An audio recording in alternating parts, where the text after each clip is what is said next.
Top quality और consistent performance के लिए सिर्फ सिल्वर पंप नाम याद रखना। ರಾಜ್ಯ ಕಾಂಗ್ರೆಸ್ ಮನೆಯ ಕುರ್ಚಿ ಕದನ ಜ್ವಾಲಾಮುಖಿಯಂತೆ ಮತ್ತಷ್ಟು ಸ್ಫೋಟ ಆಗ್ತಾ ಇದೆ. ಸಿದ್ದರಾಮಯ್ಯ ಹೆಸರನ್ನ ದುರ್ಬಳಕೆ ಮಾಡಿಕೊಳ್ಳಬಾರದು ಅಂತ ಸಿಎಂ ಆಪ್ತರಿಗೆ ಡಿಸಿಎಂ ಡಿಕೆಶಿ ತಿವಿದಿದ್ರು. ಇದಕ್ಕೆ ಕೆಂಡವಾಗಿರುವಂತಹ ಸಚಿವ ರಾಜಣ್ಣ ಎಚ್ಚರಿಕೆ ಗಿಚ್ಚರಿಕೆ ನಡೆಯೋದಿಲ್ಲ ಅಂತ ಬುಸ್ಕೊಟ್ಟಿದ್ದಾರೆ. ಪರಮೇಶ್ವರ್ ಇವತ್ತು ದೆಹಲಿಗೆ ಹಾರುವಂತಹ ಸಾಧ್ಯತೆ ಇದೆ. ಡಿಸಿಎಂ ಡಿಕೆ ವಿರುದ್ಧ ಸಚಿವ ರಾಜಣ್ಣ ಬಹಿರಂಗ ಘರ್ಜನೆ. ಶಿಸ್ತಿನ ಪಾಠ ಬೇಕಿಲ್ಲ, ಎಚ್ಚರಿಕೆ ನಡೆಯಲ್ಲ ಎಂದು ಗರಂ. ರಾಜ್ಯ ಕಾಂಗ್ರೆಸ್ ಮನೆಯಲ್ಲಿ ಪಟ್ಟಕ್ಕಾಗಿ ನಡೆಯುತ್ತಿರೋ ಯುದ್ಧ ಮತ್ತಷ್ಟು ಸ್ಫೋಟವಾಗಿದೆ. ಖುದ್ದು ಎಐಸಿಸಿ ಅಧ್ಯಕ್ಷ ಮಲ್ಲಿಕಾರ್ಜುನ ಖರ್ಗೆ ಬಾಯಿ ಮುಚ್ಕೊಂಡು ಕೆಲಸ ಮಾಡಬೇಕು ಅನ್ನೋ ವಾರ್ನಿಂಗ್ ಕೊಟ್ಟ ಮೇಲೂ ಕುರ್ಚಿ ಕಾಳಗದ ಕಿಡಿ ಮಾತ್ರ ತಣ್ಣಗಾಗ್ತಿಲ್ಲ. ಸಿದ್ದರಾಮಯ್ಯ ಆಪ್ತರು ಮಾತ್ರ ಪೂರ್ಣಾವಧಿ ಸಿಎಂ ಅವರೇ ಅನಿವಾರ್ಯ ಅನ್ನೋ ದಾಳ ಉರುಳಿಸ್ತಿದ್ದಾರೆ.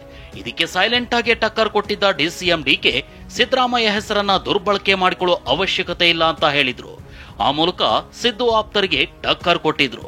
ಡಿಕೆ ಮಾತಿಗೆ ಸಚಿವ ರಾಜಣ್ಣ ಗರಂ ಆಗಿದ್ದಾರೆ. ಎಚ್ಚರಿಕೆ ಗಿಚ್ಚರಿಕೆ ನಮ್ಮ ಹತ್ರ ನಡೆಯಲ್ಲ ಅಂತ ಅಬ್ಬರಿಸಿದ್ದಾರೆ. ಕಾಂಗ್ರೆಸ್ ಪಾರ್ಟಿ ಅವ್ರಿಗೆ 2 ಬಾರಿ ಮುಖ್ಯಮಂತ್ರಿ ಕೊಟ್ಟಿದೆ.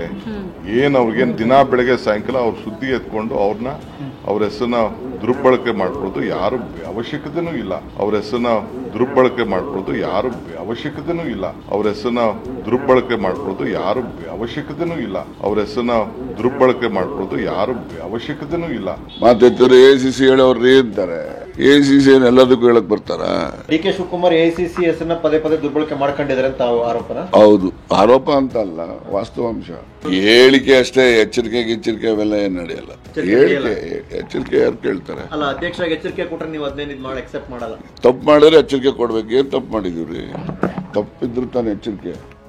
ಇನ್ನೂ ಒಂದು ಹೆಜ್ಜೆ ಮುಂದೆ ಹೋಗಿರೋ ಸಚಿವ ಕೆಎನ್ ರಾಜಣ್ಣ ಡಿಕೆ ಶಿವಕುಮಾರ್ ವಿರುದ್ಧ ಮತ್ತೆ ಗುಡುಗಿದ್ದಾರೆ. ಡಿಸಿಎಂ ಅಂದ್ರೆ ಏನ್ ಕಿರೀಟ ಇರಲ್ಲ, ನಾನ್ ಯಾರಿಂದನೂ ಶಿಸ್ತಿನ ಪಾಠ ಕಲಿಬೇಕಿಲ್ಲ ಅಂತೆಲ್ಲ ಕಿಚ್ಚು ಹೊರ ಹಾಕಿದ್ದಾರೆ. ನೋಡಿ, ನಾನೇನು ಹಠಕ್ಕೆ ಬಿದ್ದಿಲ್ಲ.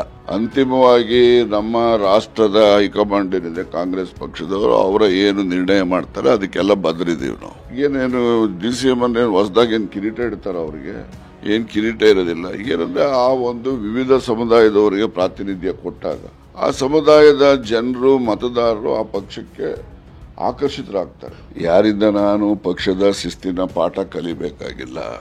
ನಾನು ಕಾಂಗ್ರೆಸ್ ಪಕ್ಷದಲ್ಲಿ 50 ವರ್ಷ ಕೆಲಸ ಮಾಡಿದ್ದೀನಿ. ಇವರಿಗೆಲ್ಲ ಎಲ್ಲ ಸೀನಿಯರ್ ಇದ್ದೀನಿ. ವೈಯಕ್ತಿಕವಾಗಿ ನನಗೆ ಡಿಕೆ ಶಿವಕುಮಾರ್ ಅವ್ರ ಮೇಲೆ ಯಾವುದೇ ರೀತಿಯ ಅಸಮಾಧಾನ ಇಲ್ಲ. ಯಾವ್ದು ವಿಚಾರಗಳು ಬರ್ತವೆ, ವಿಚಾರದಲ್ಲಿ ಭಿನ್ನಾಭಿಪ್ರಾಯ ಬರ್ಬೋದಷ್ಟೇ. ನಾನೇನು ಅವ್ರ ಮೇಲೆ ಅಸೂಯೆ ಏನಿಲ್ಲ. ನಾನೇನು ಅಸೂಯೆ ಪಟ್ಟು ನಾನೇನು ಮುಖ್ಯಮಂತ್ರಿ ಆಗ್ಬೇಕು ಅಂತಿದ್ದೀನ?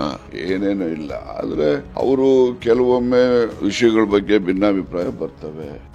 ರಾಜಣ್ಣ ಹೀಗೆ ರಬಲ್ ಆಗಿ ಮಾತನಾಡ್ತಿದ್ರೆ ಅತ್ತ ಮಲ್ಲಿಕಾರ್ಜುನ ಖರ್ಗೆ ನನಗೆ ಹುಷಾರಿಲ್ಲ ಅಂತ ಯಾವುದಕ್ಕೂ ರಿಯಾಕ್ಟ್ ಮಾಡದೆ ಹೋದ್ರು. ಡಿಕೆ ಕೂಡ ಕೇರಳಕ್ಕೆ ಹೋಗ್ತಿದ್ದೀನಿ, ಬಂದ ಮೇಲೆ ಮಾತನಾಡ್ತೀನಿ ಅಂದ್ರು. ಇನ್ನು ಸಿಎಂ ಸಿದ್ದರಾಮಯ್ಯ ಅಂತೂ ಹೈಕಮಾಂಡ್ ನಿರ್ಧಾರವೇ ಅಂತಿಮ ಅಂದಿದ್ದಾರೆ. ಕರ್ನಾಟಕಕ್ಕೆ ಕೇಂದ್ರದಿಂದ ಅನ್ಯಾಯ ಆಗ್ತಿದೆಯಲ್ಲ ಸರ್? ಹುಷಾರಿಲ್ಲ ಚರ್ಚೆ ಬೇಡ. ಈಗ ನಾನು ಕೇರಳಕ್ಕೆ ಹೋಗ್ತಾ ಇದ್ದೀನಿ. ಕೇರಳದ ನಮ್ಮ ಪಾರ್ಟಿ ಪ್ರೋಗ್ರಾಮ್ ಇದೆ. ನಾಳೆ ಆಲ್ ಇಂಡಿಯಾ ಮಿನಿಸ್ಟರ್ಸ್ ಕಾನ್ಫರೆನ್ಸ್ ರಾಜಸ್ಥಾನದಲ್ಲಿದೆ. ಸೊ ಅದಕ್ಕೆ ನಾನು ಹೋಗ್ತಾ ಇದ್ದೀನಿ. ನಾನು ನಮ್ಮೆಲ್ಲ ಆಫೀಸರ್ಸ್ ಎಲ್ಲ ಹೋಗ್ತಾ ಇದೀವಿ. 2 days ಭಾಷಣ ಮಾಡಿ ಬಂದು ಮಾತಾಡ್ತೀನಿ.